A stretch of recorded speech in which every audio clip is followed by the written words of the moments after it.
So you're trying to decide if you want to sell your home and you finally have made the decision. So what do you need to do next? What do you need to do to actually get ready to sell your home? Today we're going to talk about all the different steps that you need to take to get your home ready. The first step in selling is really determining if selling is right for you, and also determining where you're going to go next. If you're deciding to sell your home, are you going to downsize? Are you going to upsize? Are you going to move to another state? Those are all things that are really, really important when deciding to sell.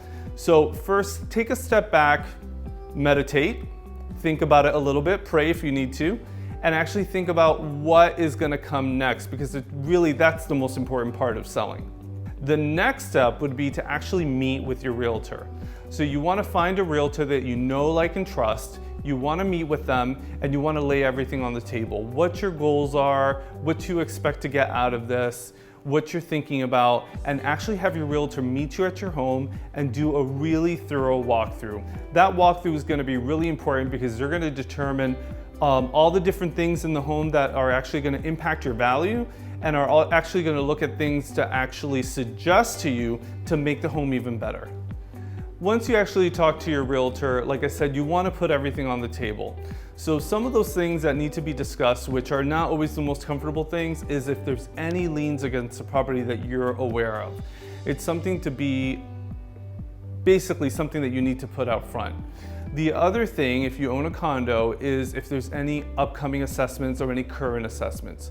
Those are things that are going to really impact the transaction and impact you selling the property, and can actually impact the value. If you tack on that assessment onto the purchase of the home and it's not something that you're going to pay up front, it really does impact the value, and I've actually seen this affected in appraisals. So really important to disclose that to your realtor, to have that conversation up front.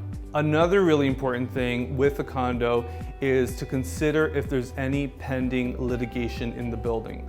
This can really impact if you have a financed buyer that's actually coming in to buy, because if there is pending litigation, there are some workarounds, but it is something that you need to be aware of.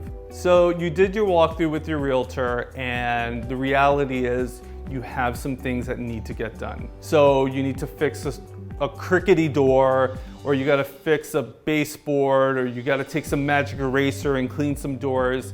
So you wanna get all those things out of the way because you really want your home to look its absolute best when it goes on the market. So you really wanna create a punch list, get all those items down, knock them out. You know, you can knock out two a time during the week and just get them out of the way and make sure that your home is absolutely show ready. So with all those projects that you might be coming up with in your home, one of the most important things with that is, especially if you have a single family home, is the exterior of the home.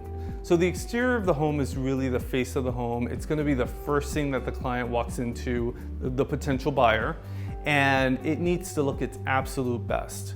So what do I mean by that? You want to make sure that the home is painted, that it's nice, that there's no mold on the outside, that things don't look discolored. Sometimes in Florida we get sprays of rust from sprinklers. You want to make sure all of that is painted and cleaned up. The next thing would be landscaping. You want to make sure that the lawn is treated, that all the trees are trimmed, maybe add a little bit of landscaping, add some ferns, maybe some perennials, and that's really going to elevate the experience of when the buyer first arrives at the home. Again, that first impression. So what about curb appeal for condos? So in condos, you don't have so much curb appeal, but if you do have a view in your condo, you want to make sure that view is nice and open. So I call that kind of like balcony appeal.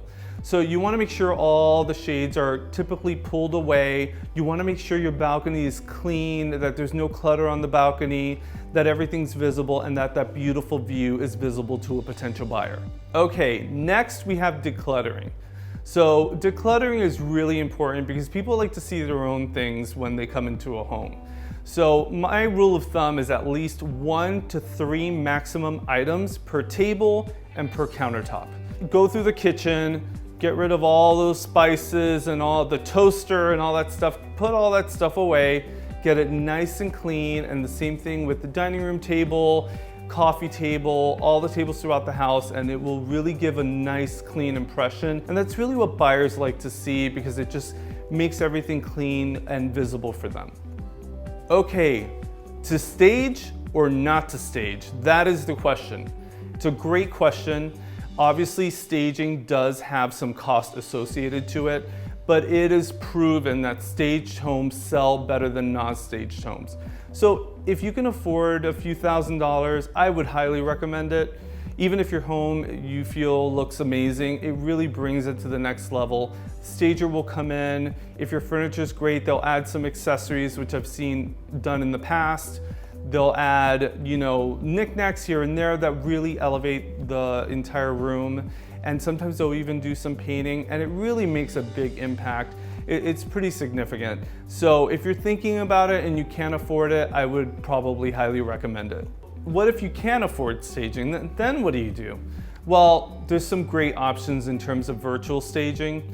Virtual staging is when a designer actually takes a photo. It could be a photo with existing furniture, or it could be a vacant home, and they actually put in furniture. They could do rugs, they can do drapes, and kind of help the home look a little bit better. So that's one of the things that I do with my marketing to help my clients, and something that a lot of realtors do. And this, I have found in the past, really helps to sell homes. So if you can't afford it, virtual staging is the next best thing, and it's actually quite effective. Okay, so you've done everything that you've needed to do to get your home ready, and everything's all set in your home.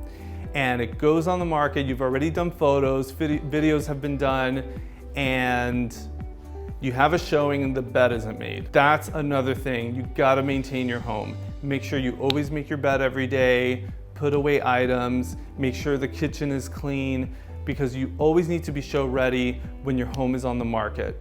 I always try to really recommend to my clients, like, hey, if we have a quick showing, we're gonna come over in the next 2 or 3 hours.